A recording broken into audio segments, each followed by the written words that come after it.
اب وہ فیصلہ جو ہے چیلنج انہوں نے کیا نہیں ہے اور نظر ثانی کا ٹائم گزر چکا ہے۔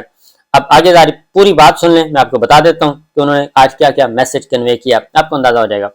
عدالتی فیصلہ چیلنج نہیں کیا جاتا تو یہ حتمی ہوتا ہے۔ ہمیں بتایا گیا ہے کہ سیاسی جماعتوں کے درمیان مذاکرات جاری ہیں، آئین کے مطابق چلنے کی ضرورت ہے، کوئی بہانہ تلاش نہیں کرنا چاہیے۔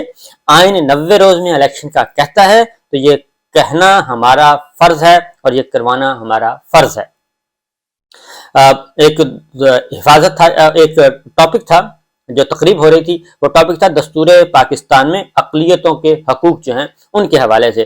تو اس تقریب سے خطاب کرتے ہوئے انہوں نے اب چیف جسٹس آف پاکستان کا آئیڈیل کون ہے، اب آپ اس کو ذرا دیکھیے کہ وہ کس آئیڈیل کی بات کر رہے ہیں اور اس کے بعد ان کے مائنڈ میں کیا ہے، وہ آگے جا کے کرنے کیا جا رہے ہیں، یہ بھی ذرا سن لیجیے۔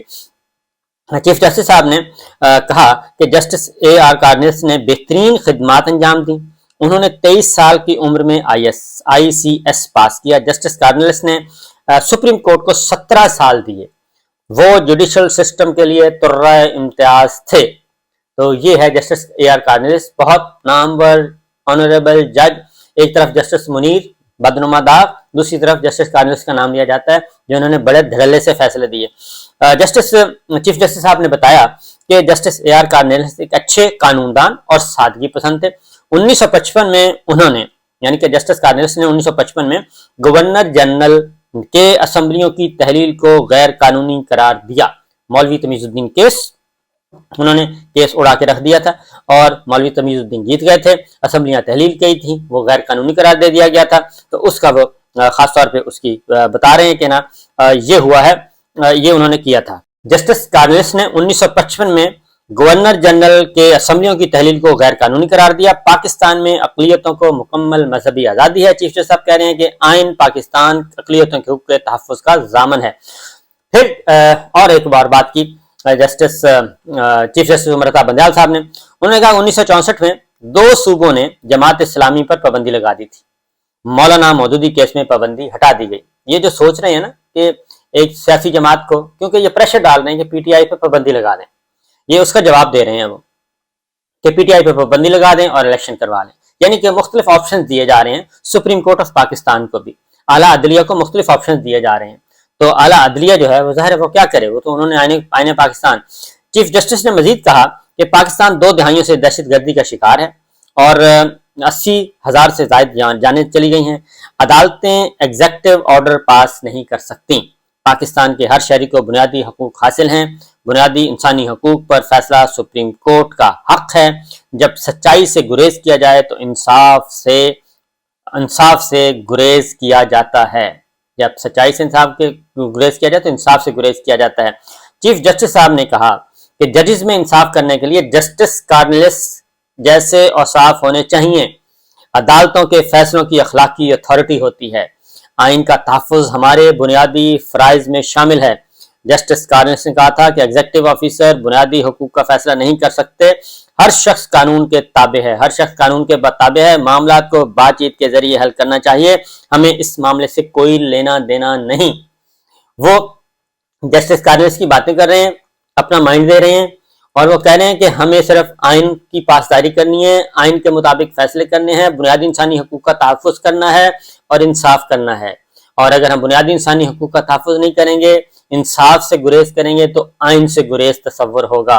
اس لیے وہ واضح طور پہ کہہ رہے ہیں کہ ہمارا کام فیصلے دینا ہے آئین کے مطابق۔ مذاکرات سیاسی لوگوں کا کام ہے، مذاکرات کریں نہ کریں، کامیاب ہوتے ہیں نہیں ہوتے ہیں، اس سے ہمارا کوئی سروکار نہیں ہے۔ چیف جسٹس صاحب نے کہا کہ سیاسی جماعتوں کو احساس ہے کہ قانون کی پاسداری کرنا ان کی ڈیوٹی ہے، ہم ان کی سپورٹ کے لیے موجود ہیں۔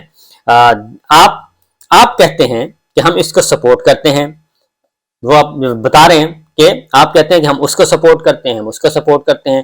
میں سپریم کورٹ کا حصہ ہوں، میری انفرادی حیثیت ہے، سپریم کورٹ آئینی ادارہ ہے، ہم ایک حصے کی طرح کام کریں گے، ملک کی ترقی کا واحد راستہ یہی ہے۔ انہوں نے کہا کہ جناب یہ ہے معاملہ کہ ہم نے تو 90 دن کے اندر الیکشن اگر آئین کہتا ہے تو پھر ہم نے کروانا ہے، پھر آئیں بائیں شائیں نہیں چلے گا، اس لیے وہ ایک پاز ہے۔ تو اگلا ہفتہ یعنی کہ آج اتوار ہے، کل ہے منڈے، کل سے شروع ہونے والا ہفتہ جو ہے وہ کافی تلاطم خیز ہوگا. تلاطم خیز موجوں سے گھبرایا نہیں کرتے. تو یہی کچھ ہوگا. تلاطم خیز موجیں چلیں گی اور وہ کس کو بہا کر لے جاتی ہیں یہ آپ کو اندازہ ہوگا اگلے ہفتے، یعنی کہ کل سے شروع ہونے والا ہفتہ. کوئی پیچھے یہ نہ سمجھے کہ ہم یہ کوئی رول گول کر لیں گے اور آئین پاکستان کو ایک سائڈ پہ رکھ دیں گے اور ہم بچ نکلنے میں کامیاب ہو جائیں گے. ایسا نہیں ہوگا. اور دوسری جانب اگر ایسا زبردستی کرنے کی کوشش کی گئی، اگر ایسا زبردستی کرنے کی کوشش کی گئی تو اس کا رد عمل بھی شاید اس سے کہیں زیادہ شدید تر ہو، اور پھر 14 جماعتی اتحاد، وہ رانا ثناء اللہ صاحب بھی شاید وہ طاقت جتنی بھی لے آئیں، اب وہ طاقت بھی نہیں چلے گی، کیونکہ حالات بدل چکے ہیں. حالات بدل چکے ہیں.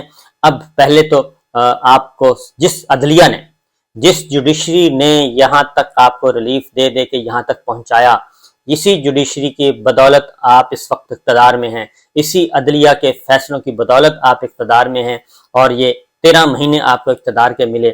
لیکن اور انہی آنریبل ججز کو، اسی عدلیہ کو آپ نے سرے بازار رسوا کرنے کی کوشش کی. ان کی خواتین کو معاف نہیں کیا، ان کے بچوں کو معاف نہیں کیا، ان کی چادر چار دیواری کا تحفظ پامال کیا. اور یہ صرف اب نہیں ہے، کل بھی جس طریقے سے خواتین کو اٹھایا گیا، پڑھی لکھی خواتین کو اور بہت ہی اچھے اور بریگیڈیئر کی اہلیہ کو جس طریقے سے، جس بے دردی سے یہ پولیس گردی کے حوالے کر دیا گیا، اور پیچھے کچھ لوگ چھپے ہوئے ہیں اس کے، وہ صرف اپنی بچا رہے ہیں، اپنی چمڑی دمڑی بچانے کے لیے. جو کچھ وہ کر رہے ہیں، جو کھیل کھیل رہے ہیں، پورے ملک کو تباہی کے دہانے پر پہنچا دیا ہے.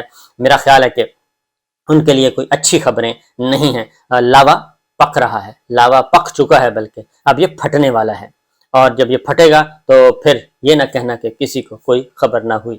چیزیں حالات اس سے پہلے کہ حالات بالکل بے قابو ہو جائیں، کیونکہ یہ اب وہ والا ٹائم بھی نہیں ہے کہ چند آئیں گے. وہ 9-10 اپریل کی جو درمیانی رات جو ماحول بنایا گیا تھا، اب وہ والا ماحول بھی نہیں ہے. اب ماحول بالکل اسے یکسر تبدیل ہو گیا ہے. صورتحال ہمارے سب کے سامنے ہے. تو میڈیا کے اندر بھی ایک لاوا ہے. وہ جو مان رہے ہیں باتیں، جو بالکل اصیل ککڑ بن کے ساری باتیں کر رہے ہیں وہ بھی، اور ان کے اندر بھی ایک بھرا ہوا ہے، ان کے اندر بھی ایک تلاطم کیا کہنا چاہیے جی، پھٹ رہا ہے، لاوا پھٹ رہا ہے ان کے اندر بھی. تو بہتر ہے کہ وقت کی نزاکت کو سمجھیں اور صورتحال کی سنگینی کا اندازہ لگائیں. اجازت دیجیے، اللہ حافظ.